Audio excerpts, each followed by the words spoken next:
Tidak terdengar Bu suaranya Ibu. Oh baik. Bismillahirrahmanirrahim. Assalamualaikum warahmatullahi wabarakatuh. Waalaikumsalam warahmatullahi wabarakatuh. Alhamdulillah pada pagi hari ini kita memulai sesi lanjutan untuk komprehensif. Ya.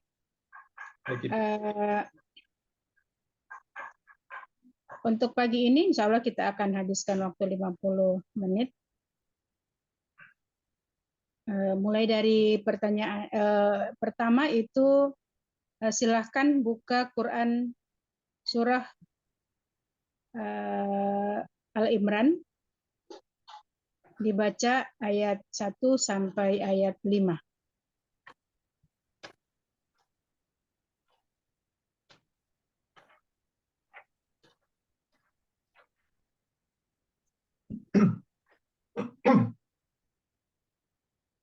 A'udzu billahi minasyaitonir rajim. Bismillahirrahmanirrahim. Alif Lam Mim. Allahu la ilaha illa huwal hayyul qayyum.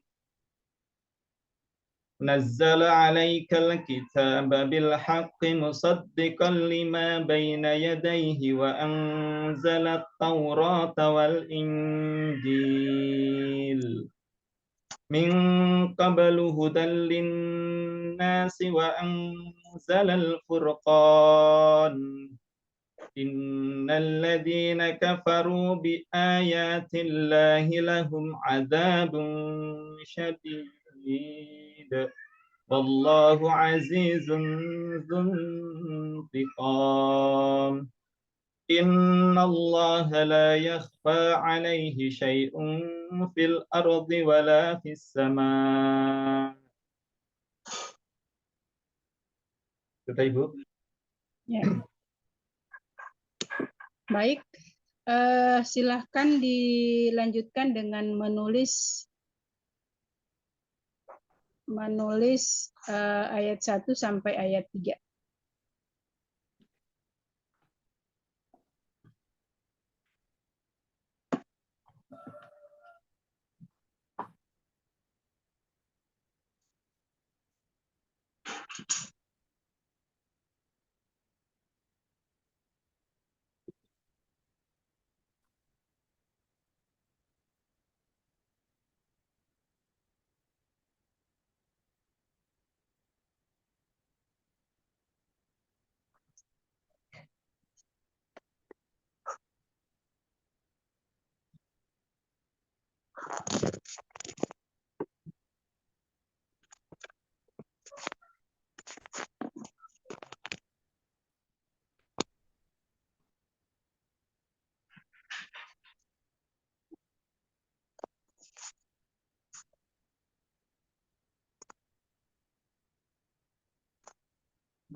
Sudah, Ibu?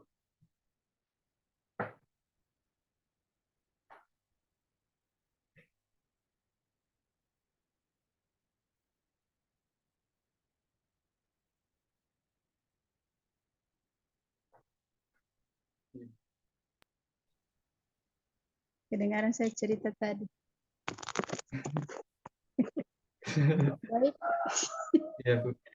Gimana sudah, Ibu? Ya.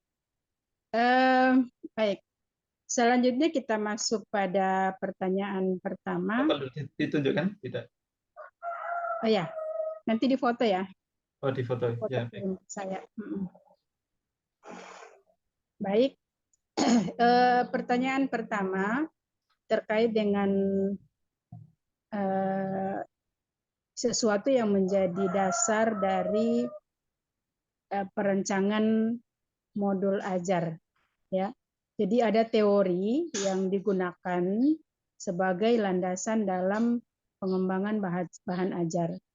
Nah, menurut Bapak, teori yang Bapak kuasai yang terkait dengan penyusunan bahan modul ajar itu seperti apa? Ada berapa teori yang berkembang? Ya, baik, Bu. Untuk teori pembelajaran yang mungkin kami dapati sebetulnya cukup banyak, Ibu. Tapi mungkin yang terkenal itu ada 4. Di antara yang pertama ada teori behavioristik, Ibu. Jadi yang pertama behavioristik, kemudian yang kedua ada teori kognitif, kemudian yang ketiga ada teori humanistik, kemudian yang keempat ada teori konstruktivistik. Untuk teori behavioristik, perlu penjelasan, Ibu? Atau? Ya, dijelaskan. Oh, iya. Untuk teori behavioristik, di mana dalam proses pembelajaran itu ada tujuan yang diharapkan atau dalam prosesnya itu menargetkan kepada perubahan tingkah laku pada peserta didik. Dalam teori ini nanti biasanya seorang guru memberikan penekanan yang sifatnya berulang-ulang agar kemudian tercapai dari satu tujuan pembelajaran. Kemudian yang kedua ada teori kognitif, di mana kemudian dalam teori ini, dalam proses pembelajaran itu menekankan kepada perubahan persepsi atau perubahan dalam pemahaman. Dalam pembelajaran biasanya digunakan dengan cara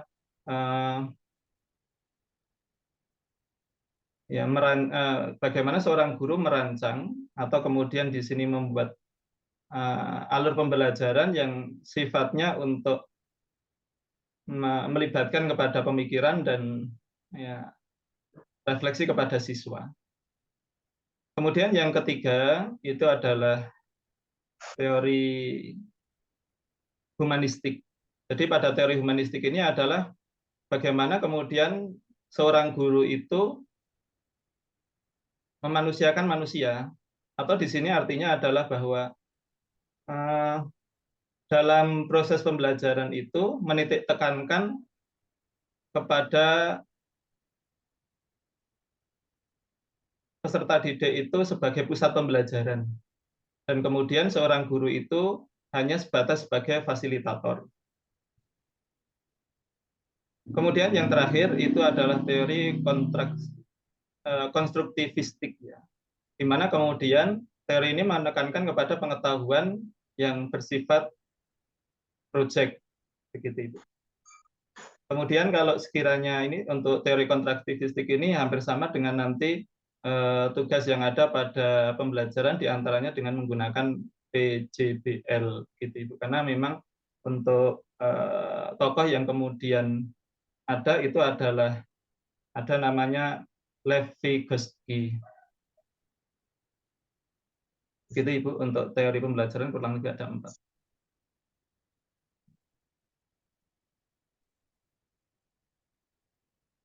Ya.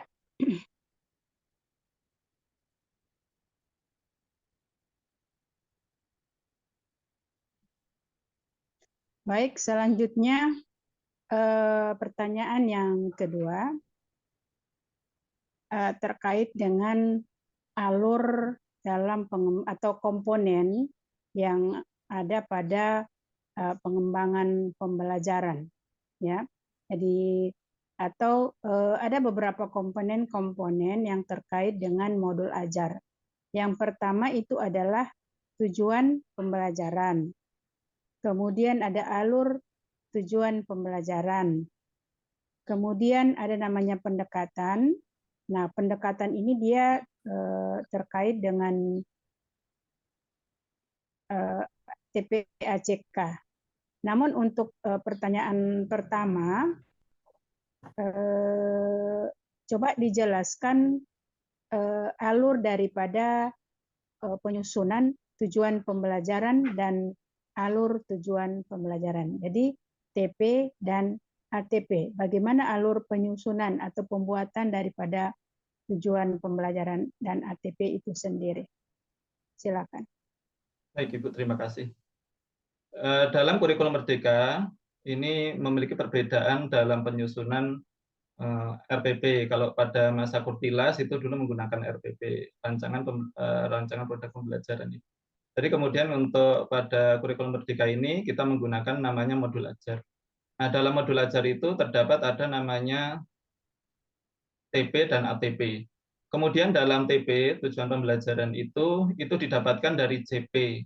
Nah, CP itu kami dapatkan dan bisa didapatkan dari modul yang mungkin sudah disediakan oleh pemerintah. Sehingga kemudian dari capaian pembelajaran itu ada turunan namanya TP atau tujuan pembelajaran. Nah, dalam tujuan pembelajaran itu kemudian nanti seorang guru bisa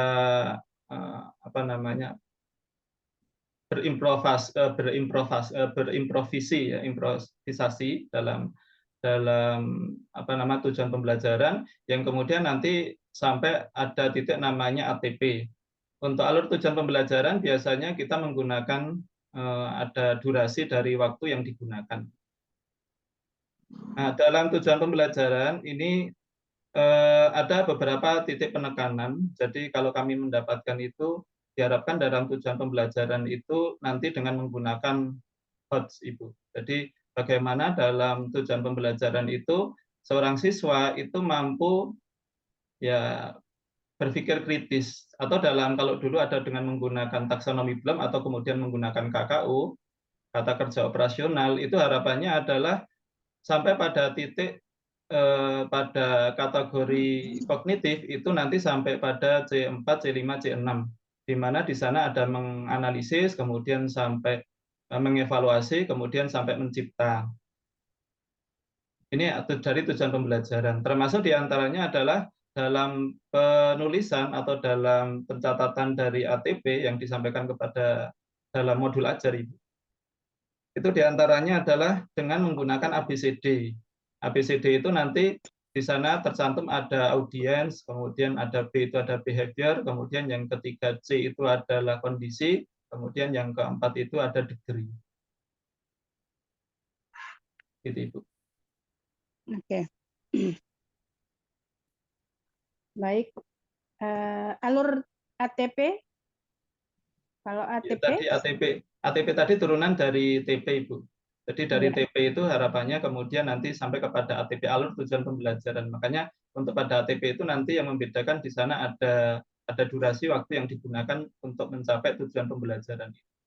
Jadi dengan beberapa pertemuan yang kemudian menjadi target dari tujuan pembelajaran itu. Dan dalam kurikulum Merdeka ini karena memang tidak ada kurikulum patokan Ibu. Jadi dalam dalam proses pembelajaran itu kalau sekiranya capaian pembelajaran itu pada pertemuan belum selesai, maka pada kurikulum Merdeka itu dibebaskan seorang guru untuk bagaimana dalam mencapai tujuan pembelajaran itu ya disesuaikan dengan kondisi yang ada di lapangan. Bisa menyesuaikan. Ya. Baik, selanjutnya yang terkait dengan pendekatan, ya pendekatan yang digunakan dalam sebuah pembelajaran, ya di mana yang diharapkan oleh modul ajar Merdeka, yaitu pendekatan TPACK, Technological, Pedagogical, dan Content Knowledge. Ya, silakan dijelaskan yang terkait dengan TPACK itu sendiri. Terlebih dahulu mungkin kami menjelaskan mungkin Ibu terkait pendekatan, model, dan metode. Dalam pendekatan yang kami terapkan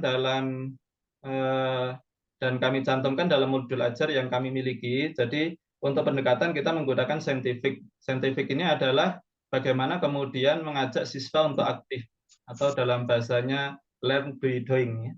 Kemudian dalam model pembelajaran yang kami terapkan itu menggunakan kooperatif dan kolaboratif. Artinya adalah bahwa bagaimana kemudian siswa itu mereka berkolaborasi atau mereka itu dengan dengan kolaborasi, dengan kerjasama, dan kemudian mereka kooperatif begitu. Kemudian metode yang kami gunakan adalah dengan metode tanya jawab, kemudian ada diskusi, kemudian juga ada demonstrasi. Kemudian dalam dalam modul ajar, bagaimana kemudian seorang peserta didik itu pada kurikulum Merdeka menggunakan TPACK atau teknologi pedagogikal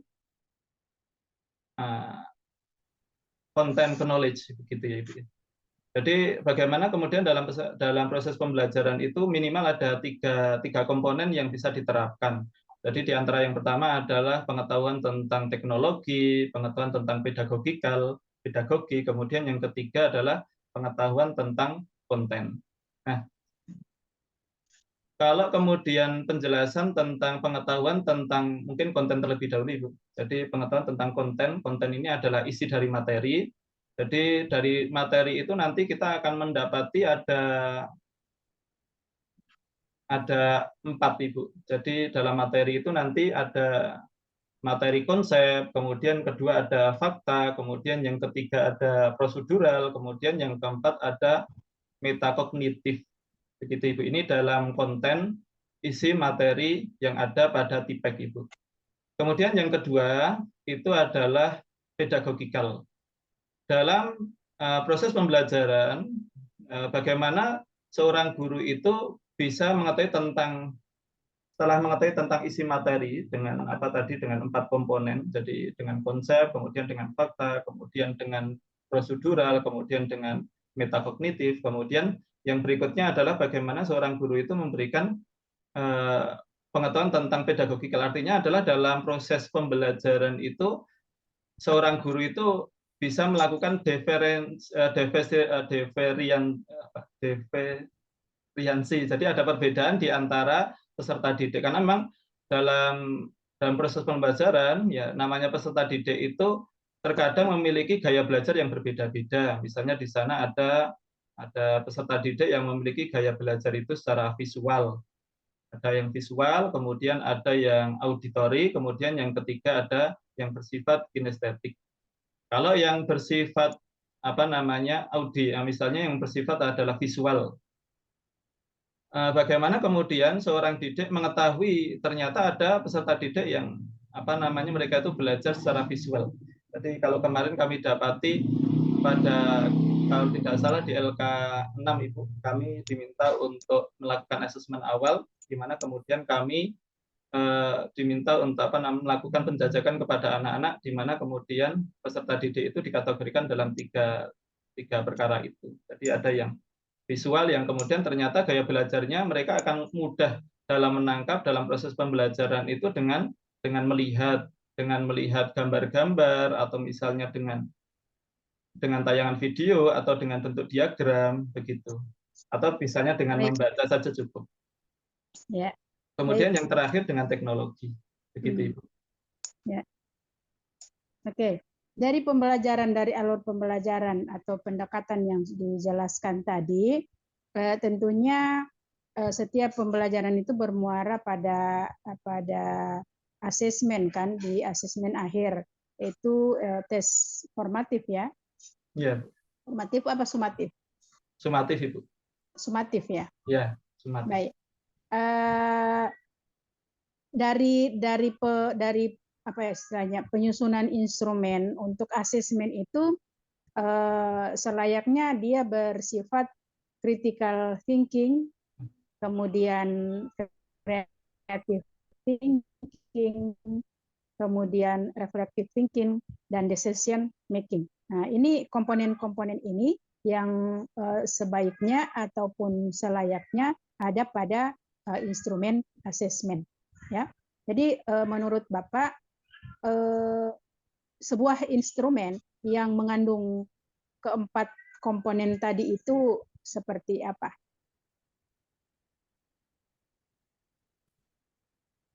Nah, baik Bu ya. Jadi tadi yang pertama berkaitan dengan critical thinking Ibu ya. Jadi dalam proses Kritikal, pembelajaran, kreatif, gimana Ibu? Ya, dengan critical thinking.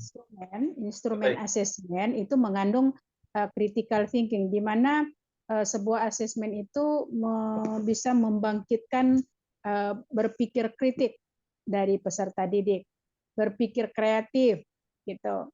Kemudian mereka bisa atau mampu dalam pengambilan keputusan, gitu. Jadi istilahnya instrumen itu berupa butir pertanyaan yang bisa memancing mereka punya berpikir kreatif. Gitu. Jadi bukan hanya soal yang terkait dengan konten semata, tetapi ada rangsangan-rangsangan berpikir dari peserta didik. Berkaitan dengan asesmen sumatif tadi ya, bagaimana kemudian dalam proses penilaian atau dalam proses evaluasi menerapkan ada beberapa konten, beberapa hal itu Ibu ya. Jadi yang pertama misalnya adalah dalam perkara critical thinking, bagaimana kemudian peserta didik itu diajak untuk berpikir kritis, di mana kemudian mereka mampu untuk menganalisa, mengevaluasi, kemudian bisa menciptakan. Ini sebetulnya hampir sama dengan bagaimana kemudian seorang peserta didik itu diajak untuk berpikir HOTS itu Ibu, high order thinking skill, gitu Bu. Caranya seperti apa untuk critical thinking? Bisa yang kita gunakan adalah dengan memberikan pertanyaan dari KKO yang kemudian tersedia itu, bagaimana kemudian mereka menganalisis. Ya. Tidak perlu contohnya Ibu ya, singkat terlebih dahulu ya. Jadi misalnya dengan diskusi atau misalnya dengan pertanyaan-pertanyaan yang untuk memancing mereka dengan bentuk-bentuk gambar. Kemudian yang berikutnya yang bisa digunakan dengan mereka setelah critical thinking ada namanya creative thinking Ibu ya. Bagaimana kemudian mereka dalam menjawab pertanyaan itu bukan hanya sebatas pertanyaan biasa saja, akan tapi bagaimana kemudian peserta didik itu diajak untuk kreatif. Arti kreatif di sini adalah mereka bisa melakukan kreasi dalam dalam ya memiliki kemampuan dalam berkreasi dalam proses pembelajaran, atau kemudian mereka itu berpikir di luar ya keadaan, di luar kotak, di luar box begitu ya. Atau kemudian mereka itu diajak untuk berpikir dengan ide-ide yang bersifat baru. Sebagai contoh misalnya adalah kalau yang pada critical thinking itu mereka diajak untuk berpikir, tapi kalau kemudian pada creative thinking ini lebih menekankan kepada seni, Bu. Jadi misalnya yang bisa kita gunakan adalah kalau misalnya pada pelajaran PAI atau pelajaran akidah akhlak misalnya adalah dengan mereka itu bisa membuat kaligrafi atau misalnya dengan peta konsep itu. Jadi mereka bisa dengan membuat peta konsep itu mereka bisa berkreasi, berkreatif. Kemudian yang ketiga apa itu? Oke, cukup Pak. Cukup. Ya. Kemudian Bapak pernah mendengarkan namanya instrumen asesmen yang berorientasi pada HOTS, ya kan? Ya. Jadi evaluasi atau penilaian atau pembuatan butir soal yang berbasis HOTS. Bisa enggak ditunjukkan apakah dia berupa contoh soal atau seperti apa pemahaman Anda tentang instrumen yang berorientasi HOTS? Untuk orientasi bagaimana kemudian HOTS itu diantaranya dengan bisa menggunakan KKO tadi Ibu, jadi bisa menggunakan dengan bagaimana mereka menganalisa, kemudian bagaimana mereka bisa mengevaluasi, kemudian mereka bisa menciptakan. Contohnya misalnya adalah ketika kita menunjukkan gambar, Ibu, jadi misalnya ada sebuah gambar yang kemudian kami tunjukkan kepada mereka dalam sebuah lembar kertas atau dalam dalam tayangan slide, yang kemudian dari tayangan slide itu analisa gambar di atas misalnya begitu. Atau kemudian diantaranya adalah menghubungkan gambar-gambar yang, karena kami sudah membuat, Ibu, jadi di situ nanti kami tampilkan ada beberapa gambar-gambar yang kemudian silakan hubungkan dari gambar-gambar berikut dari akhlak dan adab kepada tetangga, saudara, dan teman yang kemudian dihubungkan dengan dalil. Sehingga pada kesempatan ini peserta didik nanti akan menganalisa sebetulnya ini gambar apa yang kemudian nanti bisa dihubungkan kepada ayat apa atau dalil apa. Kurang lebih seperti itu, Ibu. Oke. Yang berikut.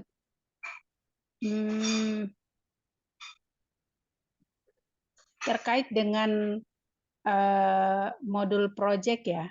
Di materi kemarin apakah baik itu sudah pernah dilakukan di daerah masing-masing, di satuan pendidikan masing-masing atau belum.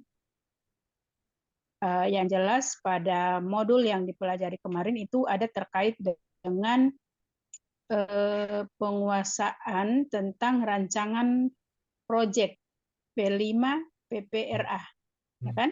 Ya, kemarin. Nah, kira-kira alur dalam penyusunan ataupun perancangan dari P5 PPRA itu sendiri bagaimana?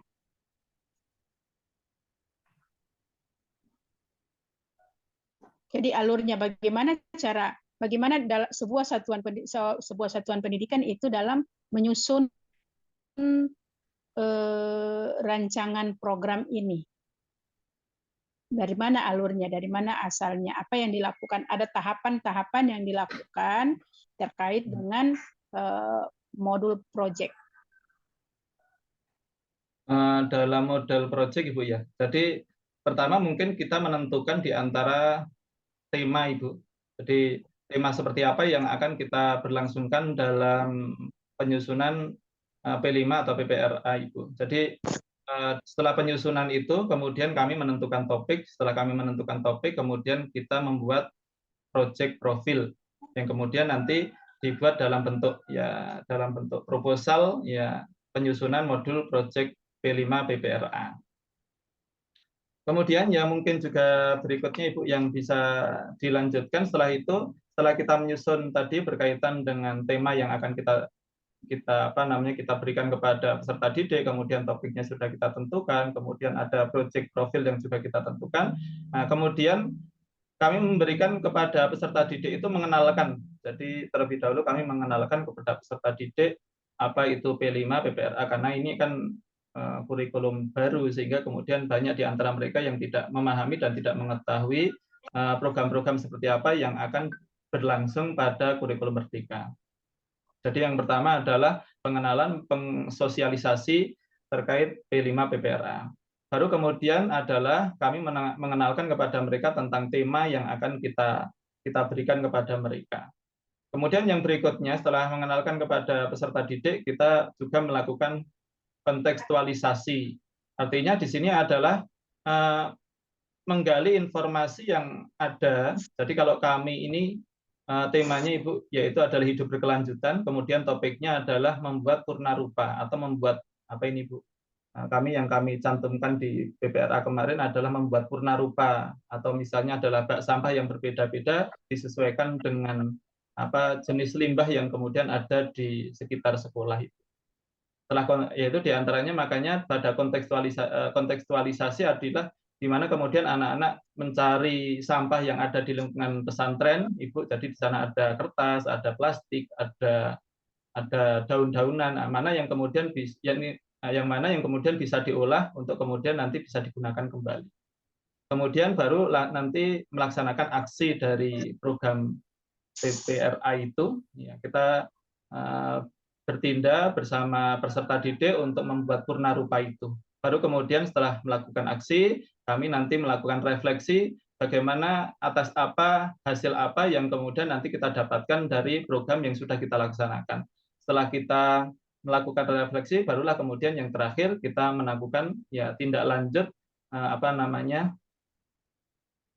kiranya yang bisa kita manfaatkan suatu ketika kembali apa begitu terkait dari program P5 PPR. Kurang lebih seperti itu, Ibu.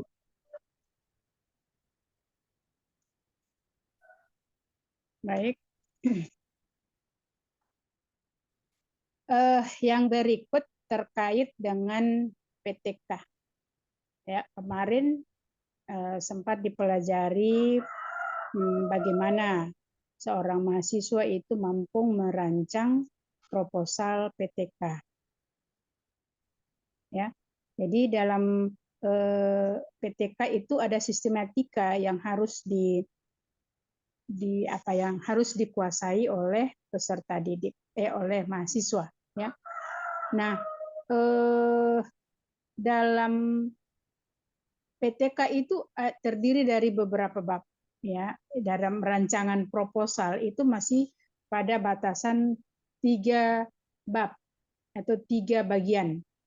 Yang pertama pendahuluan, yang kedua kajian teori, dan yang ketiga itu adalah metode penelitian. Ya. Nah, dalam pendahuluan, apa yang menjadi atau apa yang Bapak tuangkan dalam pendahuluan, yaitu di mana di situ terdapat ada latar belakang masalah. Jadi silakan diuraikan mulai dari judulnya apa, kemudian apa yang menjadi latar belakang itu yang ada pada pendahuluan, ya, latar belakang masalahnya. Jadi latar belakang masalah itu apa yang menggelitik, apa yang melatar belakangi sehingga Bapak melakukan penelitian nanti itu yang terkait dengan judul. Kemudian apa rumusan masalahnya, seperti itu. Silakan. Baik, Ibu. Untuk PTK yang kami gunakan, jadi PTK kami gunakan itu adalah dengan menggunakan judul. Jadi judulnya adalah meningkatkan motivasi dan keterlibatan siswa dalam pembelajaran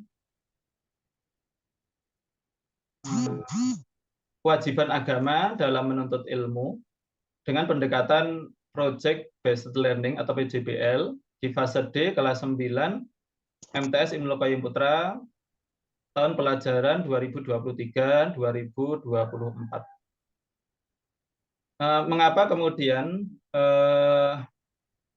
PTK yang kami gunakan dengan menggunakan judul meningkatkan motivasi dalam proses pembelajaran dan meningkatkan keikutsertaan siswa dalam proses pembelajaran, ada beberapa latar belakang mengapa kami menuliskan PTK dengan judul ini. Ada beberapa sebab, di antara yang pertama adalah kurangnya prestasi belajar siswa pada pelajaran akidah akhlak. Ini di antara yang pertama. Kemudian yang kedua, tingkat minat belajar peserta didik yang memang terlihat rendah. Ini di antara yang kedua itu. Kemudian yang ketiga adalah metode pembelajaran yang digunakan itu monoton. Kemudian yang keempat, proses pembelajaran itu terlihat masih didominasi oleh guru, dan dalam kondisi seperti ini peserta didik hanya sebatas pendengar. Yang kemudian yang terakhir, rendahnya motivasi peserta didik dalam mengikuti proses pembelajaran, sehingga kemudian terlihat mereka kantuk-kantuan misalnya seperti itu.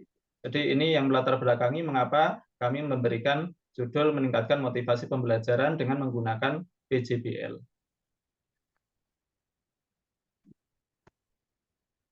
Begitu, Ibu, kurang lebih yang melatar belakangi kami dalam penulisan PTK ini. Ya. Selanjutnya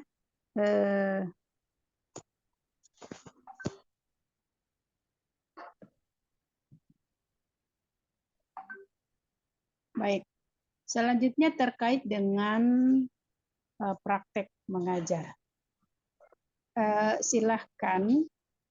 Jadi dalam sebuah rangkaian daripada ujian ini di akhir sesi itu mahasiswa diminta untuk apa istilahnya seperti peer teaching, mengajarkan secara singkat. Ini masih ada waktu kurang lebih 20 menit ke depan. Jadi 15 menit itu bisa digunakan untuk mengajarkan poin-poin inti yang terkait dengan praktek mengajar. Jadi tidak usah pendahuluan terlalu banyak, cukup kegiatan awal seperti apa saja komponennya dalam kegiatan awal yang penting ya, yang penting tidak usah mengabsen atau berdoa segala macam. Yang intinya apa yang dalam kegiatan awal, kegiatan inti, kemudian penutup. Gitu. Baik, silakan. Baik, Ibu.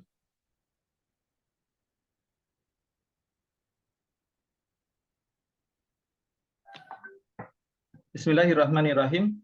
Assalamualaikum warahmatullahi wabarakatuh. Kaifa halukum ayyuhat talabah? Hal antum jahizun? Baik. Anak-anak sekalian yang Ustadz cintai karena Allah, bagaimana kabar anak sekalian? Baik, sebelum kita memulai pelajaran, mari Ustadz mengingatkan untuk berdoa terlebih dahulu. Ya, berdoa selesai. Baik, anak-anak sekalian, sebelum Ustadz memulai pelajaran untuk menguatkan kita, memotivasi kita bersama agar proses pembelajaran ini kita langsungkan secara penuh semangat. Ya.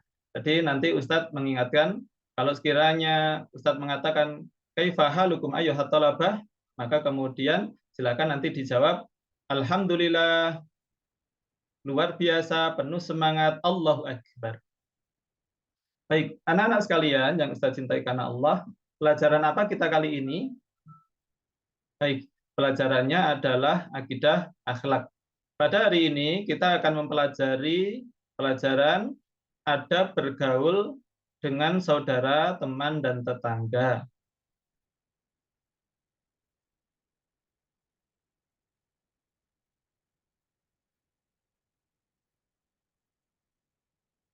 Baik, sebelum Ustadz memulai dari pelajaran, Ustadz memberikan acuan tujuan pembelajaran yang akan kita langsungkan pada kesempatan pagi hari ini.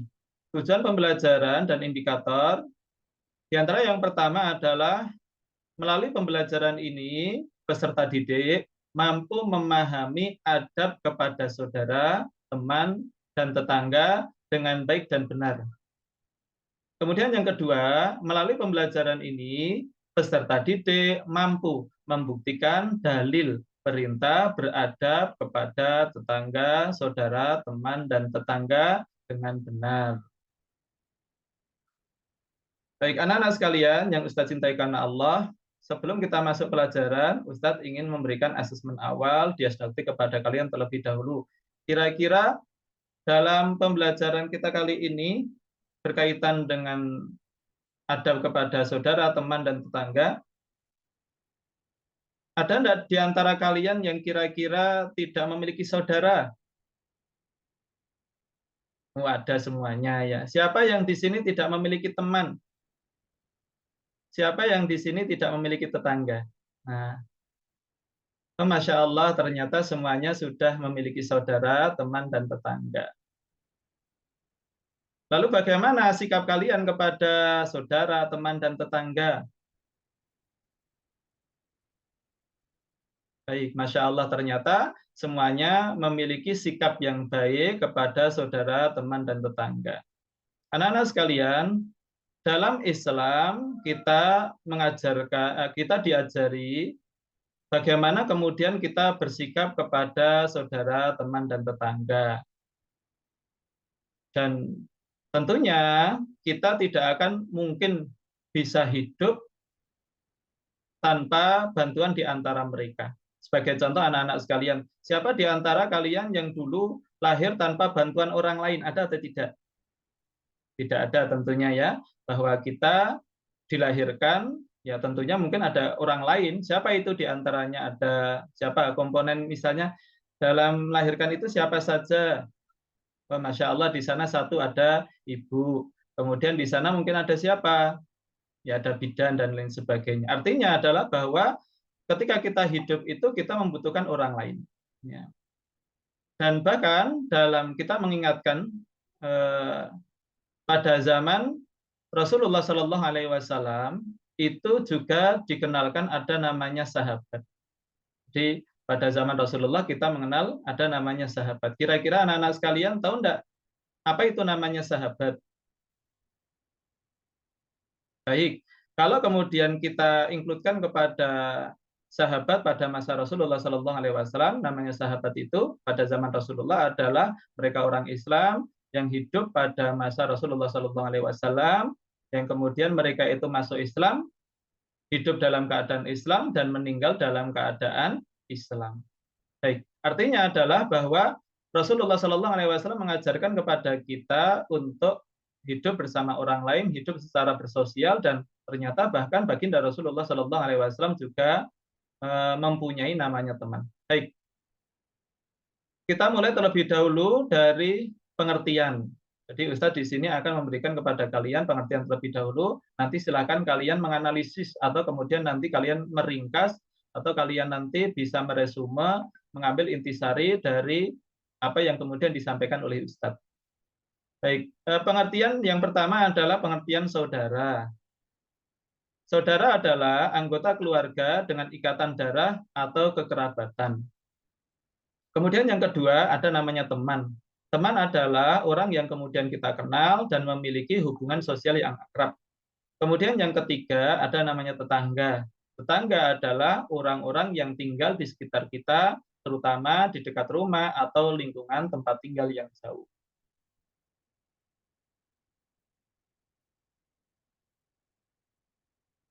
Baik, anak-anak sekalian, mengapa bertetangga itu penting bagi kita? Sekali lagi bahwa kita tidak akan mungkin bisa hidup tanpa bantuan orang lain. Kemudian berikutnya adalah bahwa ada hadis-hadis atau di sini ada dalil perintah terkait kita diperintahkan oleh Allah Subhanahu wa taala untuk berbuat baik, memiliki adab yang baik kepada mereka. Di antara yang pertama ada hadis baginda Rasulullah Shallallahu Alaihi Wasallam, "Mangkana yu'minu billahi wal yaumil akhir, fala yu'di jarahu." Barang siapa yang beriman kepada hari akhir, beriman kepada Allah Subhanahu wa taala dan hari akhir, maka janganlah ia mengganggu tetangganya. Ini dalil perintah agar jangan sampai kemudian ketika kita bertetangga, kita memiliki teman yang kemudian kita mengganggu mereka. Kemudian yang berikutnya dalam surah An-Nisa ayat yang ke-36. A'udzubillahi minasyaitonirrajim. Wa'budullaha wa la tusyriku bihi syai'a wa bil walidaini ihsana wa bidzil qurba wal yatama wal masakini wal jari dzil qurba wal jari dzil junubi was sahibi bil jambi wabnis sabil wa ma malakat aymanukum innallaha la yuhibbu man kana mukhtalan fakhura. Yang artinya wa'budullah, maka sembahlah kalian Allah, wala tusyriku bihi syai'a, dan janganlah kalian mensekutukan Allah dengan sesuatu apapun. Wabil walidaini ihsana, dan hendaklah kalian berbuat baik kepada kedua orang tua, wabidil qurba, dan karib kerabat dekat, wal yatama, dan orang-orang yatim, wal masakin, dan orang-orang miskin, wal jaridil qurba, dan tetangga yang dekat, wal jaril junubi, dan tetangga yang jauh, wasahibi, dan teman-teman, bil jambi wabnis sabil, dan mereka hamba sahayamu. Wama malaikat aimanukum innallaha la yuhibbu man kana mukhtalan fakhura. Dan sesungguhnya Allah Subhanahu wa taala tidak menyukai orang-orang yang sombong dan membanggakan dirinya. Anak-anak sekalian, di sini Allah Subhanahu wa taala memerintahkan kepada kita untuk kita berbuat baik kepada orang lain. Ya.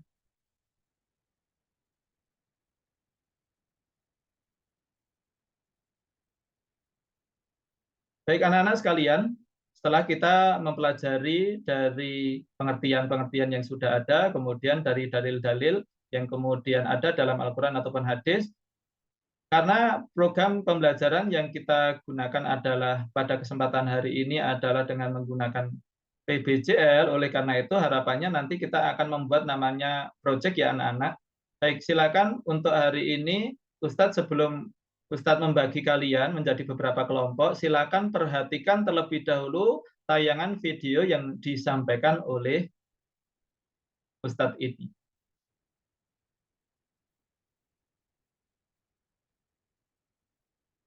Baik anak-anak sekalian, sudah melihat tayangan yang disampaikan oleh Ustadz tadi ya?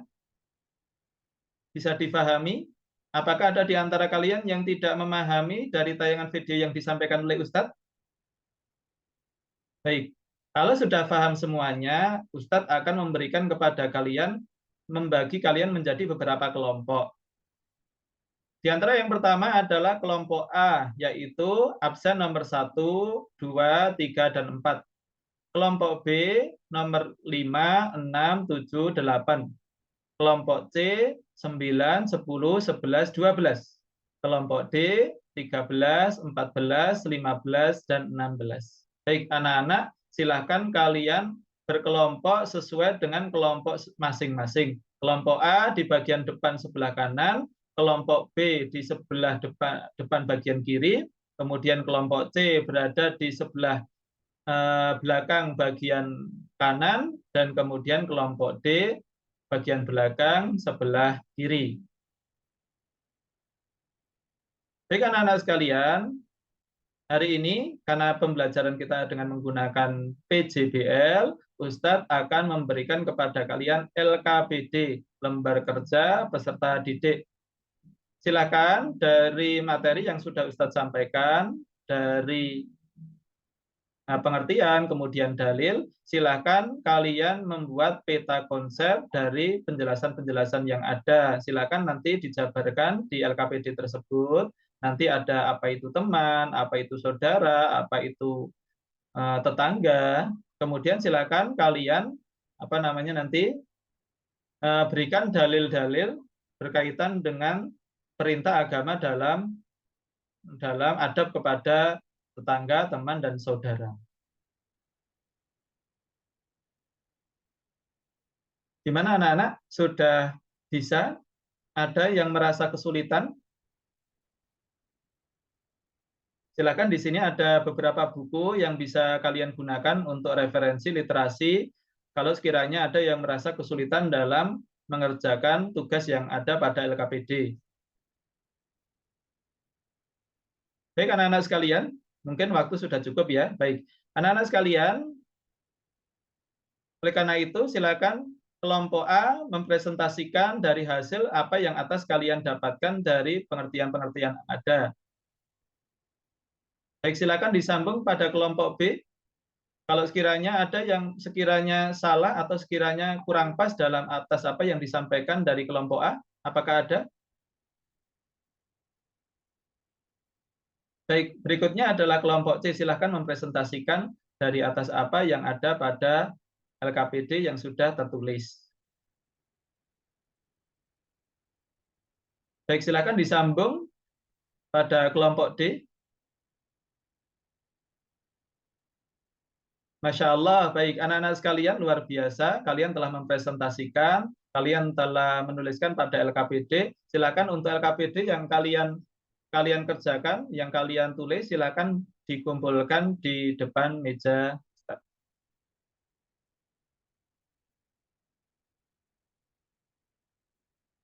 Baik anak-anak sekalian, bisa difahami atas apa yang menjadi tujuan pembelajaran pada kesempatan pagi hari ini? Ada yang sekiranya perlu ditanyakan? Ada yang belum bisa memahami? Baik, anak-anak sekalian yang Ustaz cintai karena Allah, alhamdulillah karena waktu sudah habis. Baik, kita lakukan refleksi dari pembelajaran kita kali ini. Anak-anak sekalian, bahwa siapa di antara kita yang tidak berharap memiliki teman? Tentunya tidak ada, karena tentunya kita semuanya ini adalah makhluk sosial. Kalau secara psikologis, dalam bahasa psikologi itu ada dua karakter manusia ya. Ada namanya ekstrovert, ada yang introvert tentunya. Yang ekstrovert adalah anak-anak yang mereka bisa dengan mudah bergaul dengan orang lain. Jadi kalau sekiranya mereka itu masuk kepada tempat yang baru, tentang lingkungan yang baru, maka kemudian mereka akan mudah dalam bersosialisasi. Maka tentunya tidak ada masalah bagi mereka untuk memiliki teman, tetangga, dan saudara. Mungkin akan berbeda dengan anak-anak yang sifatnya introvert, ya. Akan tapi pun anak-anak yang introvert adalah anak yang susah untuk bergaul dengan orang lain. Pun anak-anak yang introvert di antara kita pasti di sana juga membutuhkan adanya teman atau bantuan orang lain. Artinya adalah seintrovertnya di antara kalian, seintrovertnya di antara kita, bahwa pasti kita membutuhkan bantuan orang lain. Oleh karena itu, pada pembelajaran materi yang akan datang, insya Allah kita akan mempelajari secara khusus tentang adab-adab apa saja, perintah apa saja yang disebutkan oleh Allah Subhanahu wa taala dalam Al-Qur'an atau dalam hadis-hadis Rasulullah SAW terkait adab apa saja yang harus kita lakukan kepada saudara, teman, dan tetangga. Baik, mungkin itu saja yang bisa Ustadz sampaikan pada kesempatan pagi hari ini. Semoga bisa diambil manfaatnya. Kami cukupkan. Wassalamualaikum warahmatullahi wabarakatuh.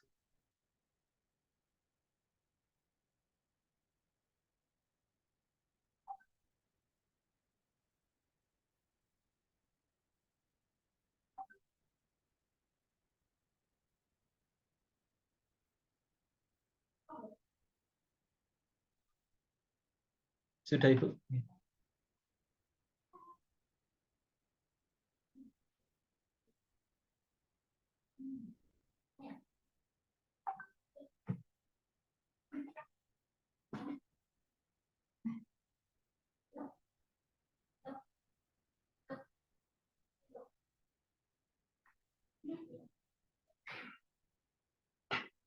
Maaf Ibu, suaranya belum.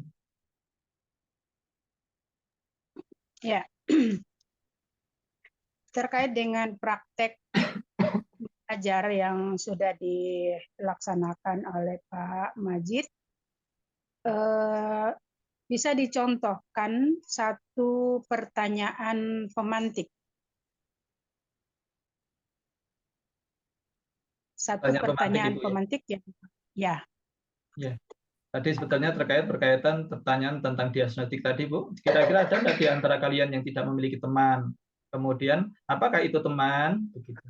Termasuk di antara, apakah ada di antara kalian yang tidak memiliki saudara? Apakah di antara kalian memiliki saudara? Sehingga kemudian dari pertanyaan itu akan memantik di antara siswa menjabarkan terlebih dahulu apa yang mereka pahami dari pengertian-pengertian yang ada sebelum kami memberikan penjelasan terkait secara rinci apa itu teman, saudara, dan tetangga.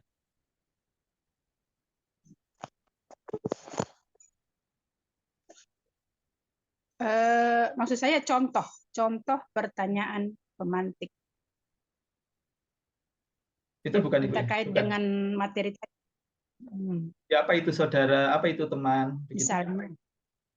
Oh ya. Bisa Ibu. Kemudian pendekat apa ya? Metode yang digunakan atau model pembelajaran yang digunakan itu PBL apa PJBL? Tadi kami sampaikan PJBL, Ibu. Project Based Learning. Artinya adalah nanti anak-anak bisa membuat project. Jadi ada dua yang kami gunakan di dua modul ajar itu, Bu. Jadi PJBL semuanya. Yang PBL itu pada pada RPP awal. Iya. Sumber belajar ataupun media yang digunakan? Untuk media apa yang digunakan? Media yang kami gunakan, nanti kami menggunakan laptop, kemudian ada proyektor atau LCD, kemudian kami juga menggunakan HP sebagai sarana untuk pembelajaran kepada mereka, Ibu. Jadi walaupun kami di Pondok Pesantren tidak ada HP, kami mengusahakan ada beberapa HP yang mungkin nanti kami akan berikan kepada siswa agar mereka mengetahui lebih lanjut terkait informasi-informasi yang ada di sosial media atau kemudian di googling. Kemudian yang berikutnya terkait sumber belajar, kami juga menyediakan nanti ada buku-buku yang relevan terkait untuk menunjang dalam proses pembelajaran. Jadi kami juga ada LKS, juga kemudian ada buku panduan untuk siswa juga ada. Ya, kalau media teknologi, media Tadi Bu, ada pembelajaran LCD, itu sumber belajar ya. ya Itu sumber tadi sumber belajar. belajar. Medianya berupa Tadi medianya ada PowerPoint. LCD, nah, medianya ada video tadi Bu. Jadi sebetulnya ada video yang kami perlu tayangkan, Ya, cuma karena waktunya terbatas tidak kami tayangkan. Jadi ada video, kemudian kami juga menggunakan PPT Ibu, PPT. PowerPoint. Ya, PowerPoint.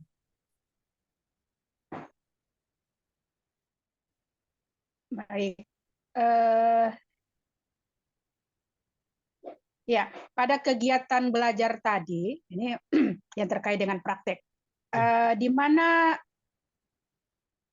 letak daripada kegiatan yang menggambarkan sebuah integrasi dari kemampuan peserta didik itu yang terkait dengan critical thinking-nya ataupun creative thinking-nya pada kegiatan yang mana dari proses tadi? Ya, berkaitan dengan critical thinking, tadi sudah awal kami sampaikan bahwasannya bagaimana kemudian seorang guru itu mengajak kepada peserta didik untuk berpikir kritis.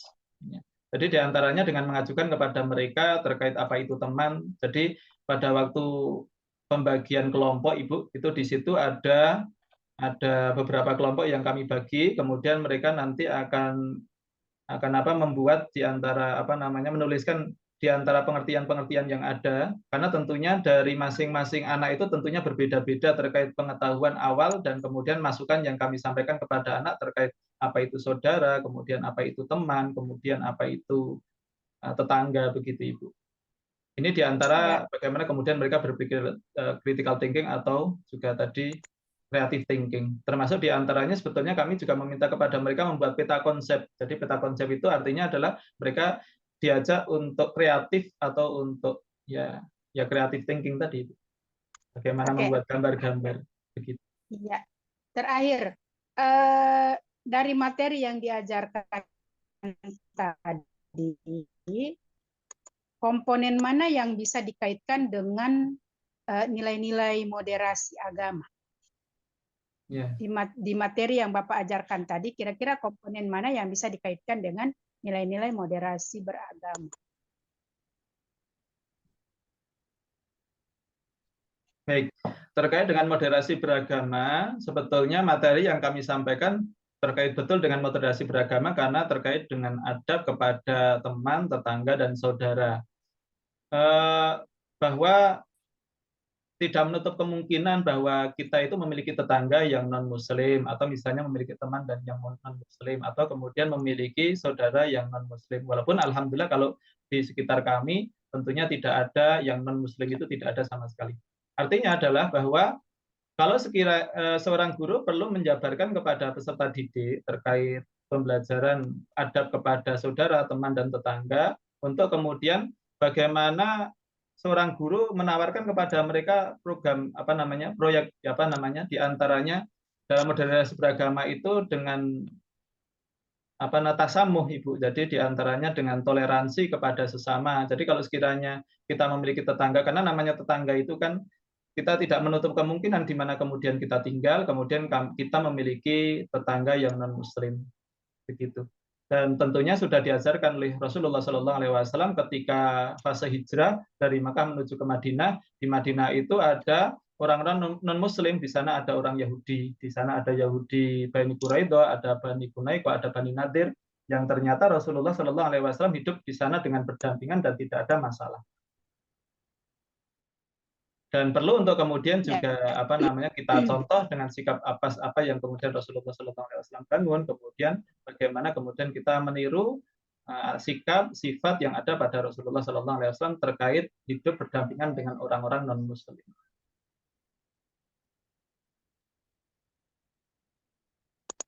Baik, cukup pas waktunya, sudah sampai ke menit yang ke-50. Baik, selamat buat Pak Majid telah melewati sesi ujian pada pagi hari ini. Silakan di stop recording.